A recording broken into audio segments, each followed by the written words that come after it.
The US economy is flashing warning signs, and the big question is, who's responsible? Some are pointing at Biden's economic policies, while others say Trump's trade war is setting the stage for a downturn. But before we start pointing fingers, let's take a look at the real numbers, the major policies, and how we got here.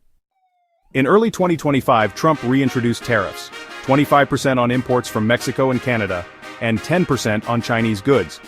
His goal? To boost American manufacturing and punish foreign competitors. But here's the problem.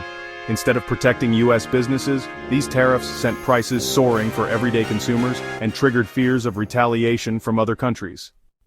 The stock market reacted immediately. The Dow Jones plunged nearly 900 points, while the S&P 500 and Nasdaq also took a major hit.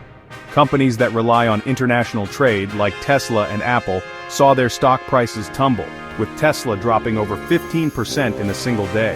That's on top of a 50% drop from its all-time high in December.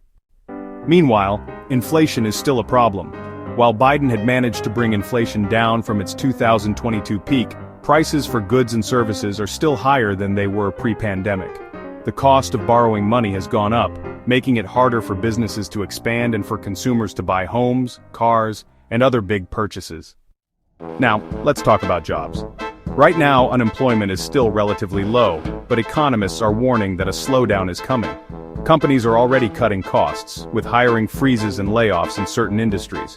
If consumer confidence continues to drop, businesses will start pulling back even more, which could set off a chain reaction leading straight into a recession.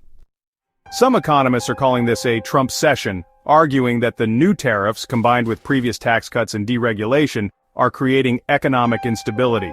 Goldman Sachs recently lowered its U.S. growth forecast, warning that the probability of a recession is now at 20% and climbing. On the flip side, Trump supporters argue that Biden's policies made things worse. They point to the massive government spending under his administration, which they claim pushed inflation higher and forced the Federal Reserve to raise interest rates. So what's the real answer? Both administrations have played a role. Biden inherited a recovering economy but faced high inflation, rising interest rates, and supply chain issues left over from the pandemic. Trump's new tariffs and aggressive trade stance have shaken investor confidence and increased the risk of economic slowdown. The big question now is, will this downturn turn into a full-blown recession? That depends on how businesses, consumers, and policymakers react in the coming months. Will the Federal Reserve cut interest rates to stimulate growth, or will it hold steady to fight inflation? Will Trump double down on tariffs, or will he adjust his strategy if the economy weakens further? The truth is, there's no easy answer, but what happens next could determine the economic future of the US for years to come. For more insights into what's coming next for the economy, don't miss our next video on how global trade wars are shaping the future of the US economy.